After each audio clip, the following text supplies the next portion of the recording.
I wanted to be that space for someone. And before moving to Canada, that's what I was doing in Kenya. I created an environment that kids will feel safe, that kids will have something to eat, even if it's once a week. I was just me, so it was my salary against that. But kids will have something to eat once in a while, and kids will be somewhere that they feel loved and not judged. Above all, kids will get to grow and know Jesus and have that confidence of even sharing Jesus.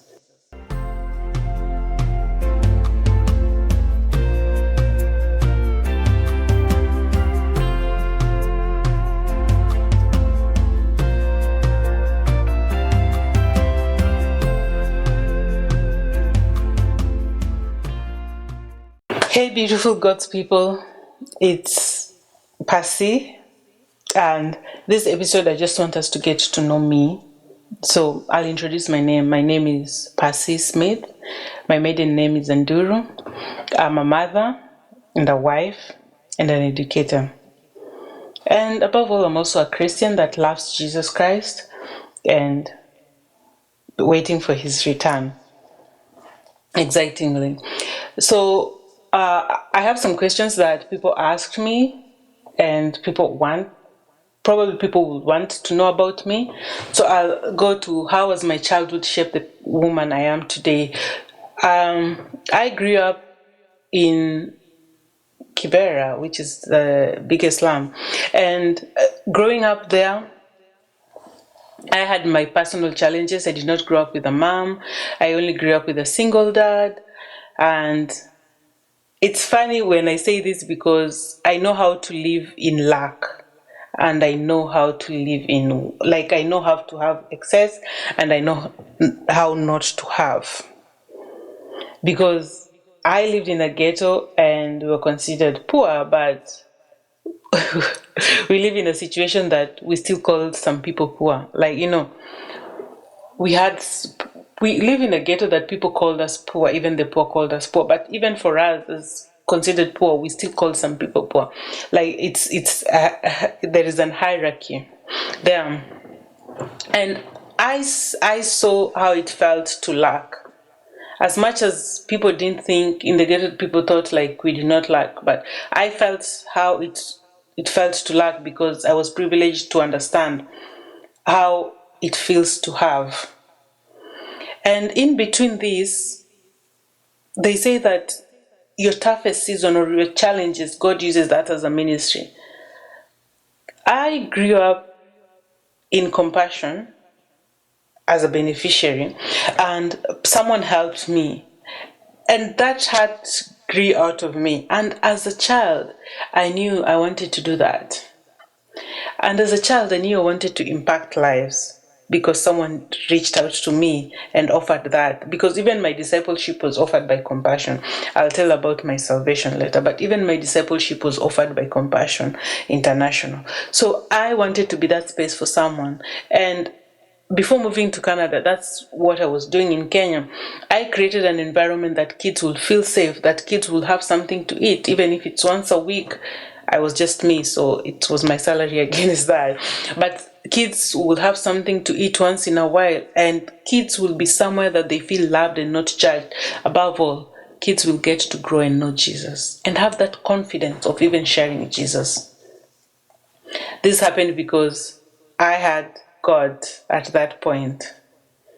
And as a kid, things were tough, but I knew because living in a single parent household and then living in the tough situation with one income and all that. So things were hard and I knew like I only had God. So such time prepared me to understand. Like, honestly, this is not to brag or anything. Out of whole humility, I feel I'm very understanding because God allowed me to go through such moments and I understand different levels of people. And that's a gifting for me. So what is one lesson that I was taught by my dad, which still sticks to up to today? In the book of Proverbs chapter 15 verse 1, the Bible talks about a soft answer turns away wrath, but a harsh answer stirs up anger. This is something that my dad taught me. This is something that my dad gave me as a coping mechanism in mostly in my adolescent years when I felt I wanted to fight. I felt like no one could tell me anything, including my siblings, and we had those tiny fights. When my dad told me that, it saved me from a lot of troubles, even with my sibling, even with people outside, even in school. I was like the peaceful person because I knew the reason for fights. It's if you you have those harsh answers, and that's something that I used to do even in my marriage. I I'd rather be silent if I'm going to say something bad. Because if someone is up here and I'm happier, we're going to collide. But if someone is up here and I'm down here, there's no way we'll be parallel. So, what advice would I give my younger self? I'll tell myself to let go of control. I've always wanted control, even after praying and leaving things in the hand of God. I grew up in tough situations, and we had to like plan so much, and we were never sure of anything. So when I felt I could control my life, I wanted the control, and I had a lot of promises that God had given me. Let me tell you, me coming abroad, that was part of the promises that God had given me as a kid who did not understand anything, as a kid who knew life in the ghetto. For me, it was nothing bad. That was life. That is what I knew. But God had given me this promise, and I never understood what this meant the whole time. Anyway, maybe I never cared because I was just a kid. But growing up, more promises and more prophecies are coming. And looking right, looking left, there is nothing that shows even a pinch of this promise getting fulfilled. I was almost 20 something years. I was still living in my dad's house. I tried some jobs. All those jobs that I did, there was nothing that was giving me a hope of going abroad. And so I would say just letting go, because the moment I let go and I told God one thing one time, because I knew God wanted me in ministry, but I wanted to live my life as a normal person. I didn't want to be in ministry so hard, so much. I wanted to be a normal Christian, wake up on Sunday, go to church, clean the church, just a normal Christian. But God had a different purpose for me. And for me, I've never wanted to be like in full-time ministry and all that, because I felt like I wanted to change the situation back home. And we all know most of the time ministry does not pay. Even when I've done ministry before, I've used my salary to do ministry. So in short, there was nothing that I was going to get from ministry. So there was no life in my family that was going to change. But the moment I told God, you know what, just tell me where to go. I'm okay, I'll do full-time ministry. That's when things changed. Because that was the point of surrender for me. That was the point I was like, I'm done. I'm done chasing my own feeling. I'm done chasing my own way. I'm done doing things my own way. Spirit of God, lead me. And if this is what you want me to, I remember saying this loud. If God, this is what you want me to do, I'm going to do. And so it happened that I applied for a visa to come in Canada. I did not think God wanted me to come because I thought God wanted me somewhere else. Yeah, God worked it out. And I know probably this is not the destination, it's just a training ground. Let me tell you, I'm so open. It's different because probably it will be different with my family and understanding, but I'm so open to going to the next step and next step. So, how did you heal from your past pains? Personally, I grew up with a single dad. My mom left. I felt so much hurt because why would my mom leave us? At least mom sticks with, like, the mom is supposed to stick with kids. And as a kid, that was my life, single parent household and all that. Growing up in high school, I started understanding these things, and I started developing resentment and just heavy heart towards her, and I didn't want to see her. I felt so much hurt. It was just a lot of things that was going on. I would see her and cry the whole time. I would walk away because me seeing her was just hurt. Yeah, this is tough for me to share because I struggled with it so much. And I went to God and I told God I want to forgive. I went for counseling. I went for this and I asked God. That was the season I was started asking God, I think around 2011, 2010. I started asking God, why would you allow this? And then I read the Bible is for everything works together for the good of those who love the Lord and God, those who are called according to his purpose. And my question changed is like, God, what is the good? What is the good in my mother leaving us? What is the good in us going through these hard situations? What is the good? And that was my question every day to God. And I asked God, God, please soften my heart. I want to forgive my mom. But still the same situation was again and again. And then I came to realize I still wanted control because I felt good or justified rather having that anger because she was the adult, she would have done better.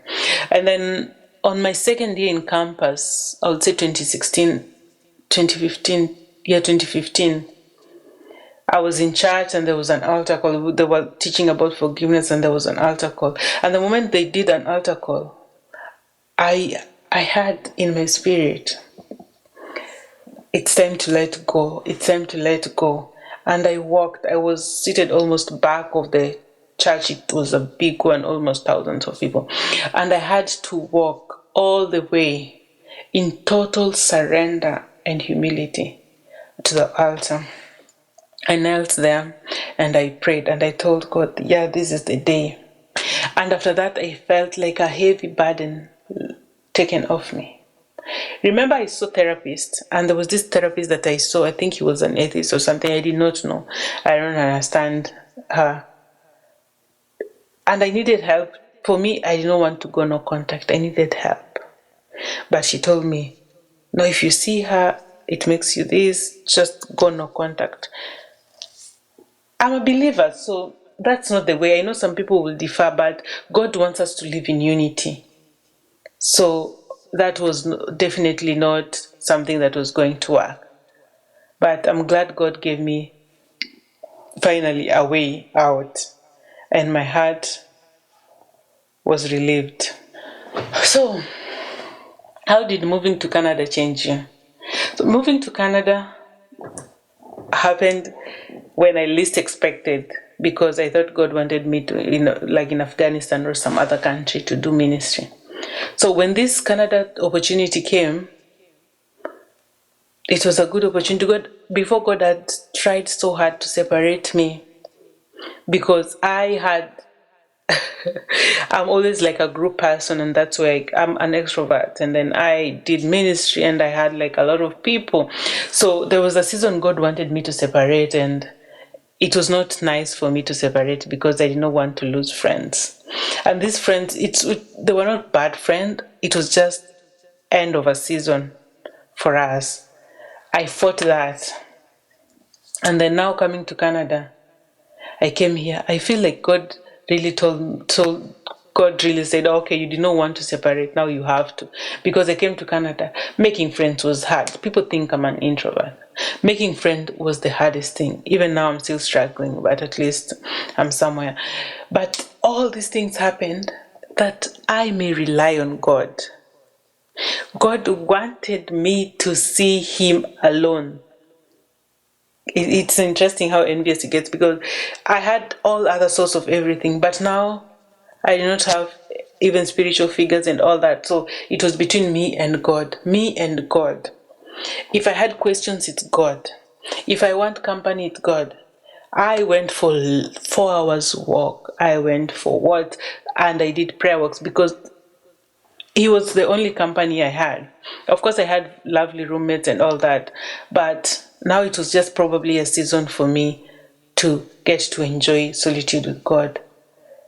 And I learned a lot, honestly. I learned a lot. I think it was tough season, but it has accelerated my spiritual growth. Of course, it's been like up and down because of everything happening, but I feel I've gotten to learn a lot of things.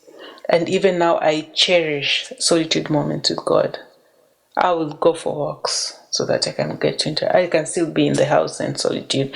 I love to walk, so I'll go for walk with God and all that. How have you seen God work in your life in the past years?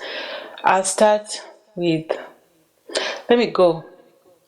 Let me go first. Growing up in the ghetto and where I am today, it's a very huge shift because there's no way possible that you can reconcile the two. I did not see myself here. That's the truth. Like, I know it's just Canada, right? And probably I'm not even living the best of my life, but I never saw myself here. That's one. And spiritually, I've really struggled with a lot of things. I've struggled with obedience. I have struggled with obedience to God. And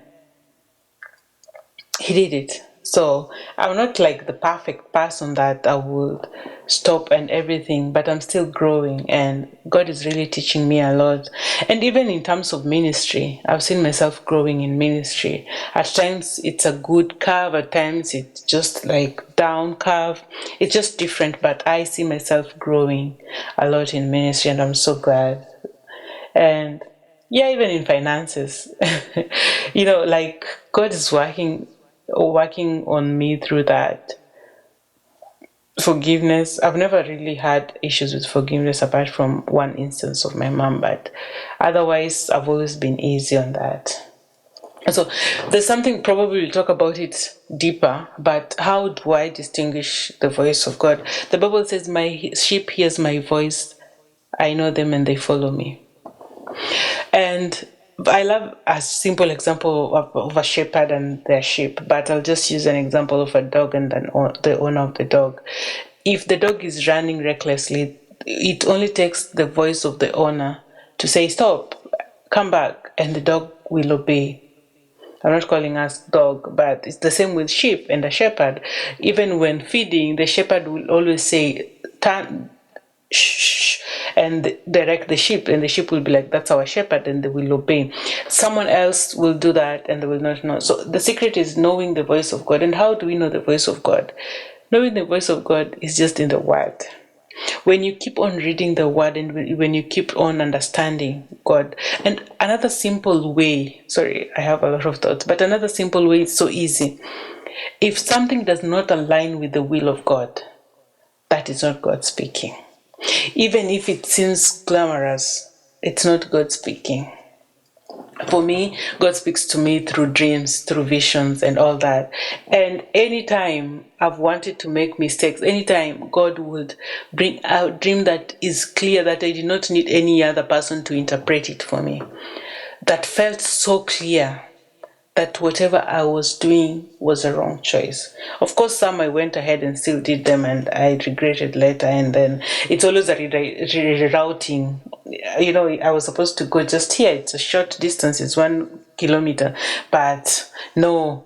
This one is easy, so this one is just 200 meters, but I will go here, but I will be routed until to point B where I was supposed to go. So I've seen God do that, and God is so merciful because I've been very stubborn.